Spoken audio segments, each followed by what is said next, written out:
Alright guys, Papa Pepper back once again. Happen to be up in Michigan at the moment helping a buddy out, but I thought it'd be a good opportunity for me to wake up before the sunrise, come out here to a local park and participate in this 10 questions for every homesteader challenge. Apparently it was created by Copper Kettle Farms. I am unfamiliar with them as far as I know, so I'm gonna have to go check them out because I think these are some pretty good questions. And thankfully, when Farmer G did his video, he made mention of me and kind of left it open-ended if how anyone wanted to participate. So I figured, you know what, these are some pretty good questions. I think I'll participate.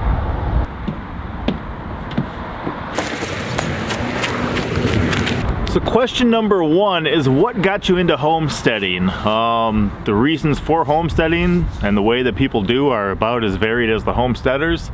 But for us, the reason that I chose to go with the homesteading lifestyle was biblical, actually. Some things I saw in the Bible. When I looked at Deuteronomy 6 and then again in Deuteronomy 11, it says, when you rise up, when you lie down, when you walk by the way, and when you sit in your house, teach your children. At the end of Deuteronomy in chapter, is it 33? Maybe 32. But it says, set your heart on my commandments, command your children to do so. It's not a vain thing for you, it's your life. So part of what I have to face as a father is the fact that I'm responsible for raising these children, teaching and training them. I take that very seriously. I also have 6 children right now, so while I may not have a lot of experience, I have a lot of incentive.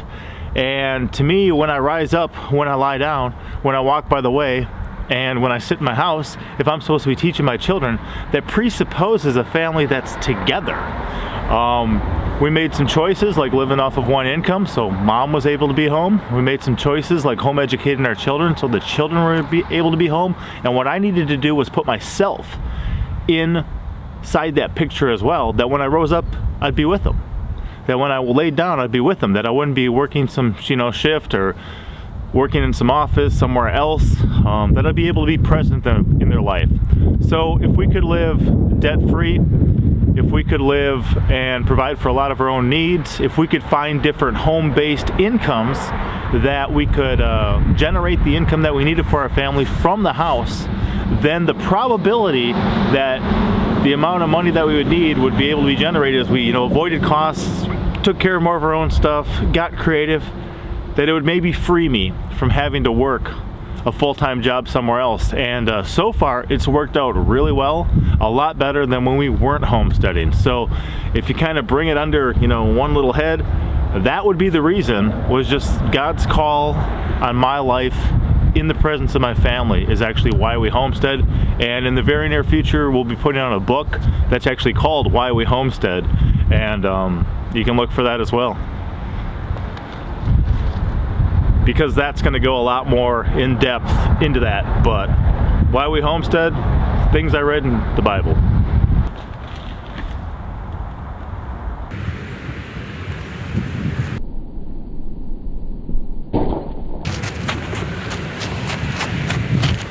Question number 2 is, what is something you would like to add to your homestead in 2020?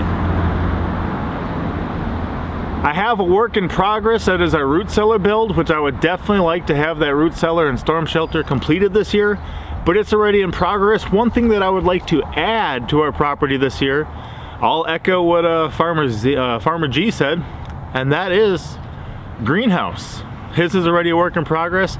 I've got 2 hoop houses, one from the Yeti up at Freedom Point, one from Wee Tree Bonsai. They're both hoop houses, but they're both just kind of piles of pipes at this point, and I want to get them in because I'm thinking of going geothermal and actually digging a hole in the ground to have the greenhouse in, and then running some underground 8-inch or 10-inch plastic pipe with a fan or a blower to kind of help regulate things.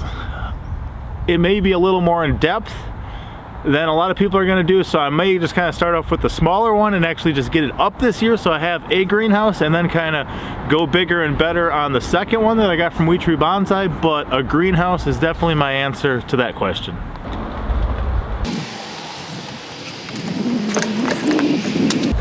Question number 3 is, what is the most difficult lesson you've learned so far from homesteading?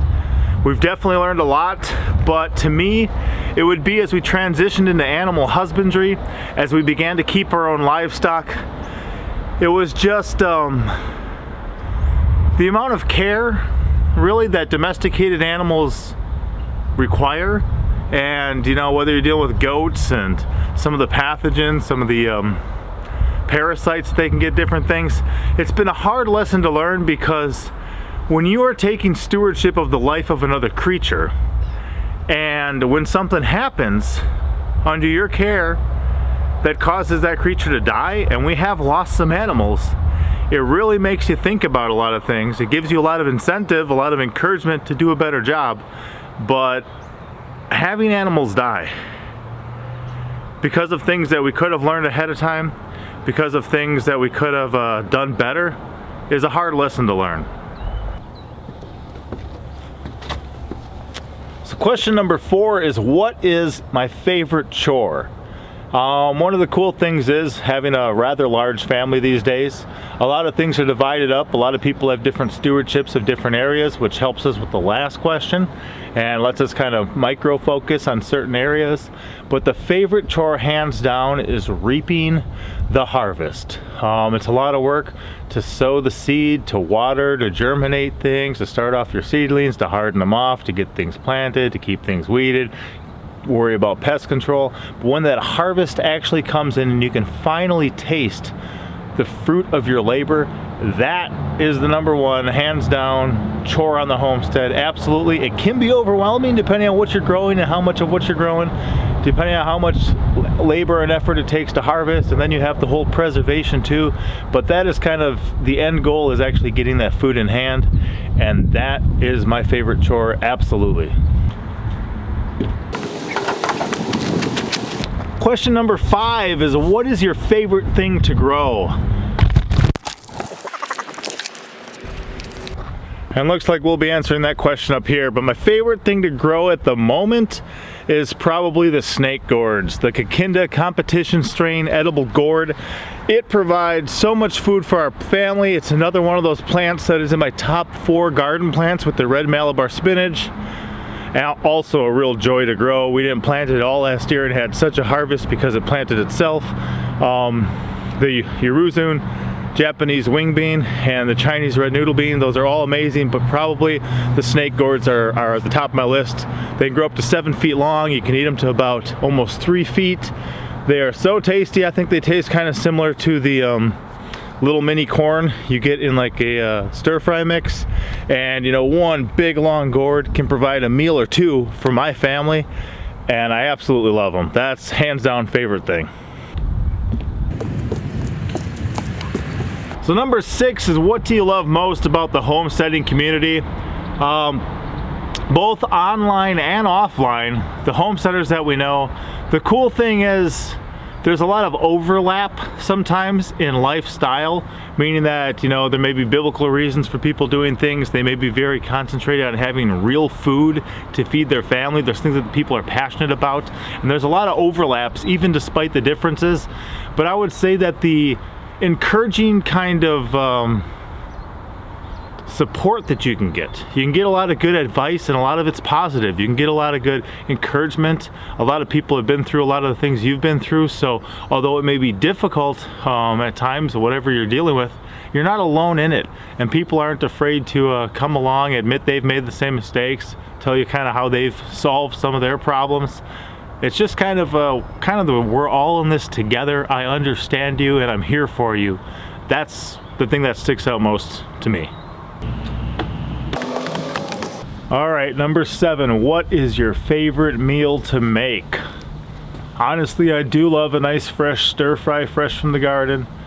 And I also love a good salad, but the cool thing is the way that I like to make those sometimes is just to go out to the garden and take either some scissors or a knife with me and a bowl and just begin to cut and snip and to prep everything out in that environment, to actually be there in the garden, picking what you want, making all of your mess there. Whatever's kind of subpar can either be dropped right there in the garden or on the walk back to the house, fed to the poultry, And then by the time you get back to the house, you've got either a knife or a pair of scissors and a bowl. That's all that you got dirty. There's no cutting board, there's no real dishes to do with that. Give them a quick rinse under the sink, and then either enjoy your salad or put it in the skillet and heat it up with just that fresh, healthy, homegrown, you know, whether you're cooking it or eating it raw. That's my favorite meal to prepare and my favorite way to prepare it.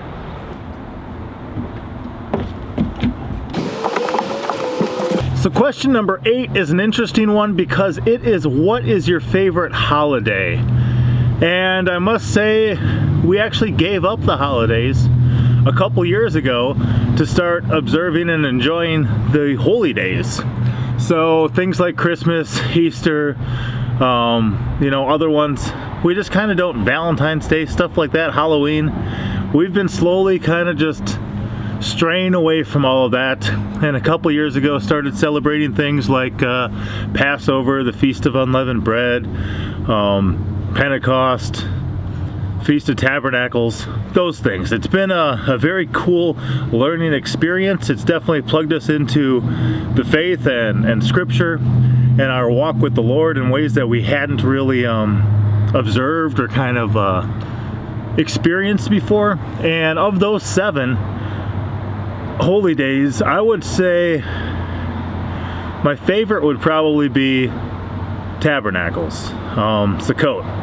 And it's an interesting experience just to kind of, you know, dwell in tents for a week, to reflect on some things, to unplug from life for a little bit. A lot of times we gather with others, and a chance just to kind of be encouraged, encourage one another, and then also to meet some new people who are, you know, doing some of the same things that you are. So that's our favorite holy day.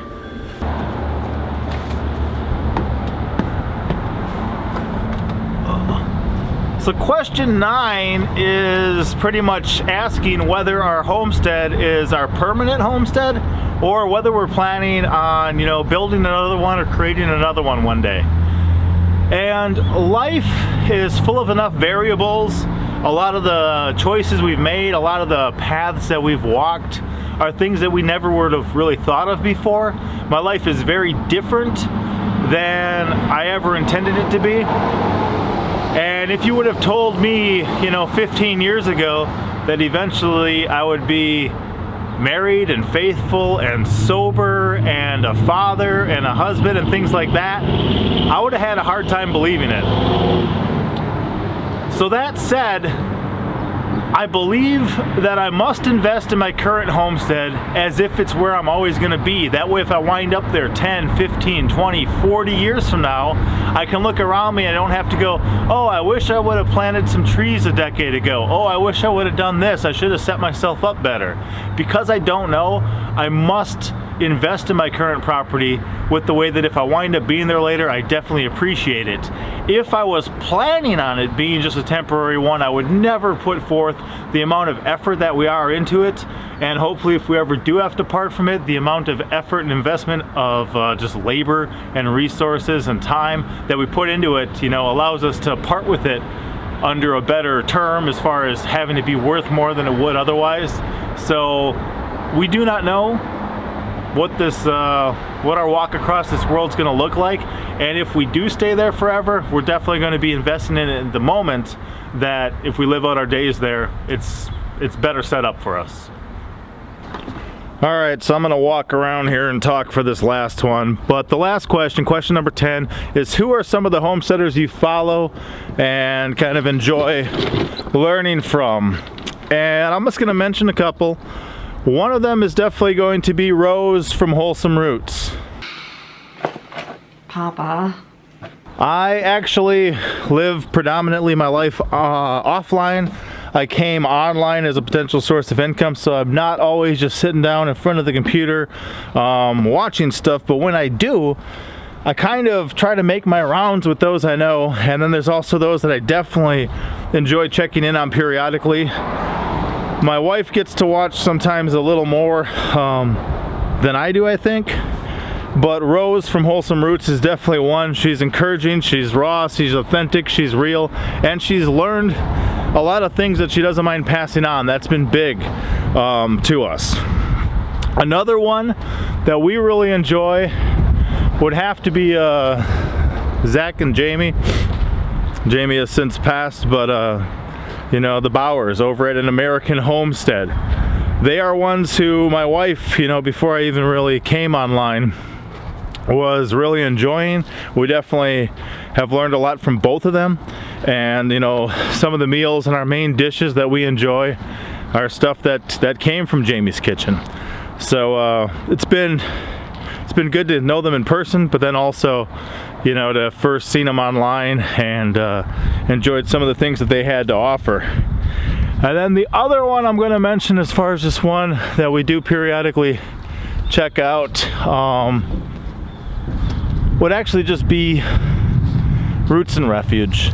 Good name and a neat family. They are up to a lot of things a lot of times, and just kind of like the lifestyle. I like the way that they teach, kind of the way that their videos go. Definitely aren't able just to sit down, you know, every day and check out every new video, but when we do, you know, we're blessed by it. And as I've said before, you know, just one of the warmest, most cool little channel intros I've ever seen. We got to make one of those eventually ourselves. There's a ton of smaller channels out there we definitely enjoy. A ton of people like Farmer G, who mentioned me, and Jeff at Bobblehead Homestead, and you know, so many others. The list could go on and on and on. And a lot of those people too, when we look around in our garden, you know, we look around our property, we see their effort and their labor because they blessed us with plants or seeds or things like that. Farmer G didn't really nominate anyone for this, and I'm not gonna nominate another channel, but what I'm going to do is I'm gonna nominate Mama Pepper, just because she does want to kind of start taking a more active role in the videos and making this more of a family thing too, rather than just, you know, Papa Pepper. And a lot of it's just my point of view, my perspective, but so I'm gonna nominate her just because I'm interested in what her answers would be. I think I know some of them, but I would like to know the other ones, and I think that there are those who enjoy us and watch our channel that would also like to just kind of hear straight from the mouth of Mama. So I will leave the video there. Hopefully you guys enjoyed my little fun playtime at the park this morning. I said I got up quite a while before the sunrise. I had to actually wait around to come out here when it was light enough, and then I've got a long hard day of work ahead of me helping fix up this house for some friends of ours here in Michigan. So it is cold, my hands are cold, I don't miss this weather much. I'm gonna run back inside and get to work. I will talk to you guys later. Papa out.